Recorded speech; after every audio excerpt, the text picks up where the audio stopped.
SRKP government PG college Kishangarh से मैं doctor Kamlesh वेतवानी बच्चों आपका स्वागत करती हूँ आज की क्लास में। जैसा कि आपको पता है कि हमने इससे पहले 3 लेक्चर्स इसके देखे हैं इनकम फ्रॉम सैलरी के। ये इसका 4th पार्ट है। इनकम फ्रॉम सैलरी हम पढ़ रहे थे, उसका ये 4th पार्ट है। इसमें हमने जो है वहाँ पे मैंने आपको 3 जो लिए थे उनमें हमने आउटलाइंस क्लियर की थी थोड़ी बहुत इसकी कि अलाउंसेस क्या है, परक्विजिट्स क्या है, सैलरी क्या होती है, किस प्रकार से इनकम को सैलरी में लिया जाता है। तो यहाँ पर जो है हम स्पेशली मैंने आपको तब बताया था कि हाउस रेंट अलाउंस हमने देखा था जो कि पार्टली टैक्सेबल एक अलाउंस था। तो अलाउंसेस मैं शॉर्ट में वापस से आपको एक लाइन में बता दूँ तो वो है जो कि कैश बेनिफिट्स हैं अदर देन सैलरी।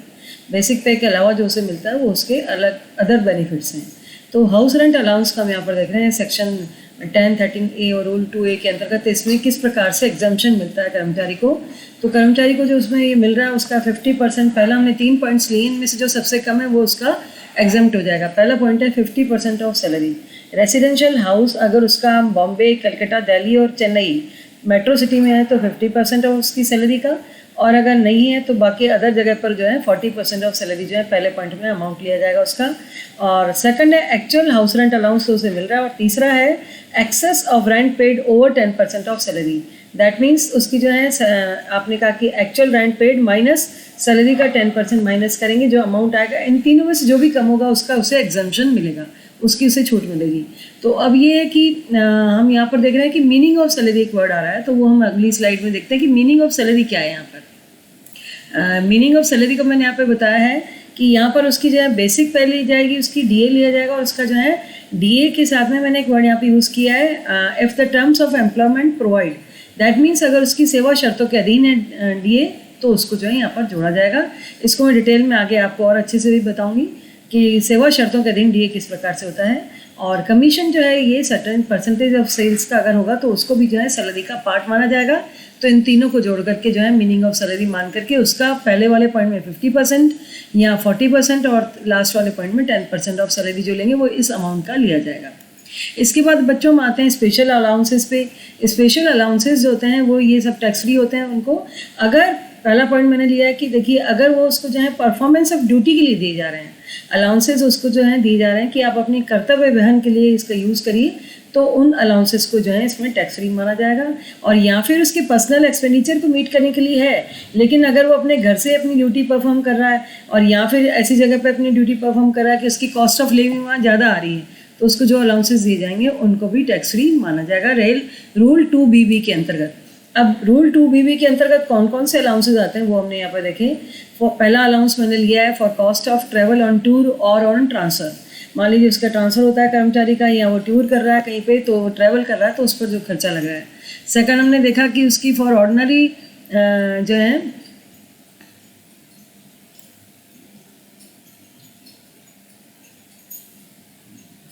सेकंड मैंने लिया है for ordinarily daily charges on account of absence from normal place of duty on tour और for journey in connection with transfer. मान लीजिए उसको कोई डेली चार्जेस लगते हैं या एब्सेंस में उसको कोई नॉर्मल प्लेस ऑफ ड्यूटी पर जाना पड़ रहा है उसे, तो उसे चार्जेस जो वहन करने पड़ रहे हैं। For conveyance in performance of duties where free conveyance is not provided.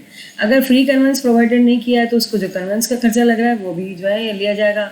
Next हमने लिया है for expenditure on helper engaged on performance of office duties. अगर उसकी ऑफिस ड्यूटीज़ को परफॉर्म करने के लिए उसे किसी प्रकार के हेल्पर दिया जाता है, सहायक दिया जाता है कर्मचारी, तो उसके खर्चे भी इसमें जो है उसके टैक्स फ्री माने जाएंगे। क्योंकि ये सब हम बच्चों इसमें एक ही बात आ रही है कि ये सब ड्यूटी परफॉर्म करने के लिए की जा रहे हैं।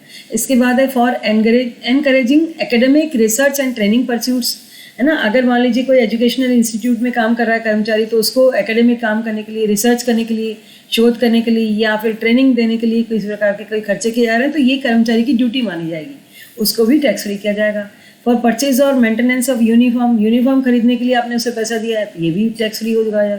स्पेशल कंपनसेंट्री अलाउंस, अगर आपने उसे जो है किसी प्रकार का कोई क्षतिपूरक भत्ता दिया है। बच्चों, क्षतिपूरक भत्ते का मतलब है कि अगर आप उसे ट्राइबल एरिया में भेज देते हैं काम करने के लिए, या किसी ऐसे आप उसे हार्ड एरिया में काम करने भेज देते हैं, पहाड़ी पे भेज देते हैं, कहीं पे ऐसी बर्फ़ वाले स्थान पे भेज देते हैं, तो ये सब उसको कंपनसेट करने के लिए, ताकि एक आदमी वहाँ जाना चाहे, वहाँ काम करना चाहे, तो उसको देने वाले अलाउंसेस भी टैक्स फ्री होंगे।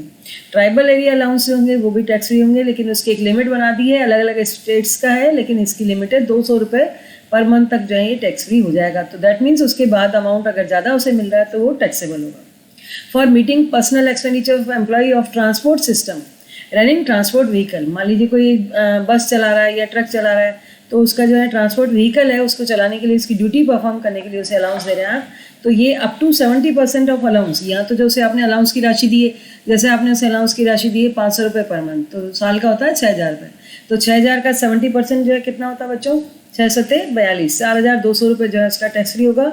लेकिन मैक्सिमम लिमिट है इसकी 10,000 से ज़्यादा इसकी छूट आप उसे नहीं दे सकते हैं, तो ये इसकी ड्यूटी अलाउंस माना जाएगा। चिल्ड्रन एजुकेशन अलाउंस, बच्चों की शिक्षा के लिए आपने खर्चा दिया है उसे, तो ये भी जो है 100 रुपये पर मंथ पर चाइल्ड। देखिए बच्चों, एक अलाउंस मिलना एक अलग बात है, लेकिन उसमें से टैक्स फ्री होना एक अलग बात है। तो अलाउंस आप उसे कितना भी दे सकते हैं, लेकिन छूट उसे जो है लॉ के अकॉर्डिंग ही मिलती है। लॉ की छूट को आप चेंज नहीं कर सकते, ना मैं चेंज कर सकती हूँ, वो एज इट इज़ रहेगी। तो उसको 100 रुपये पर चाइल्ड के हिसाब से पर मंथ, यानी एक बच्चे पर 1,200 रुपये, तो मैक्सिमम 2 बच्चों के लिए यानी 2,400 रुपये तक की छूट उसे मैक्सिमम मिलेगी।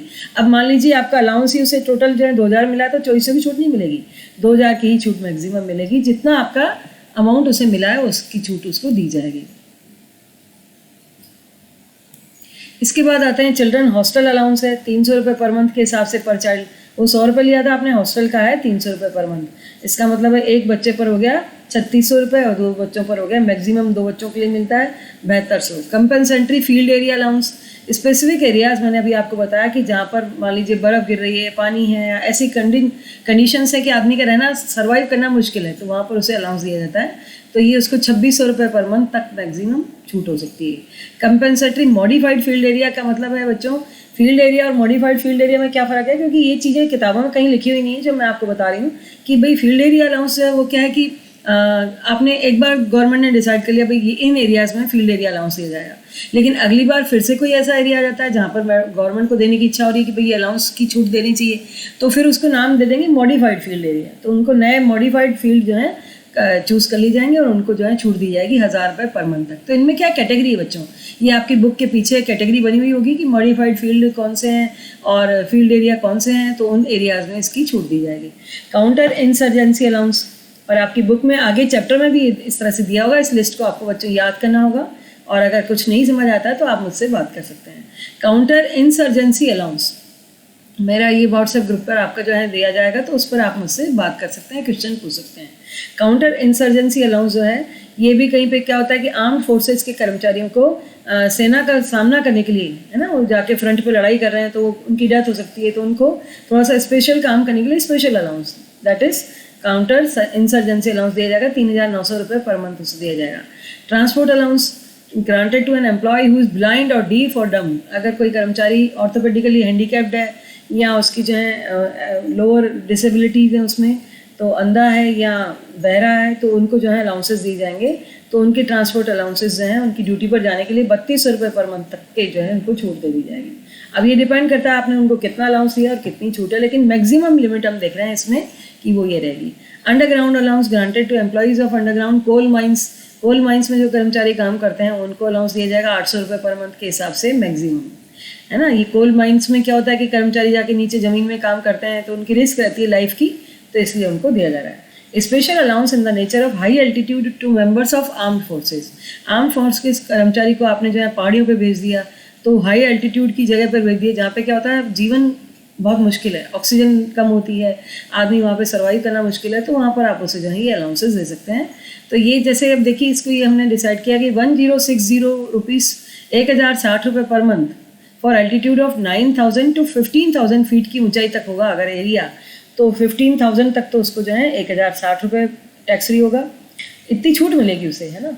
और 16 बाकी अलाउंस आप कितना भी दे सकते हैं, और 1,600 पर मंथ की छूट मिलेगी 15,000 से अबव अगर फील्ड है उसका, इतनी ऊंचाई पर आपने उसे भेजा है जो 15,000 फीट ज़मीन से ऊंचाई पे है, तो वहाँ पर जो है उसको पहाड़ी पर वो रह रहा है, तो उसको वहाँ पे ये अलाउंस दिया जाएगा, 1,600 पर मंथ तक का टैक्स फ्री होगा। Special compensatory highly active field area allowance to members of armed forces, ये भी आर्म्ड फोर्सेस के कर्मचारी होते हैं हमारे जो सेना के कर्मचारी हैं, तो उनको भी हाईली एक्टिव फील्ड एरिया, कोई एक्टिव बहुत है वहाँ पे बहुत झगड़े हो रहे हैं, एक्टिव का मतलब ये झगड़े होना, है ना, जहाँ पर बहुत ज़्यादा इस तरह का माहौल है, आतंकवाद है या कोई ऐसे झगड़े चल रहे हैं, तो वहाँ पे जैसे इस प्रकार के अलाउंसेस दिए जाते हैं, तो वो 4,200 पर मंथ तक का छूट होगी।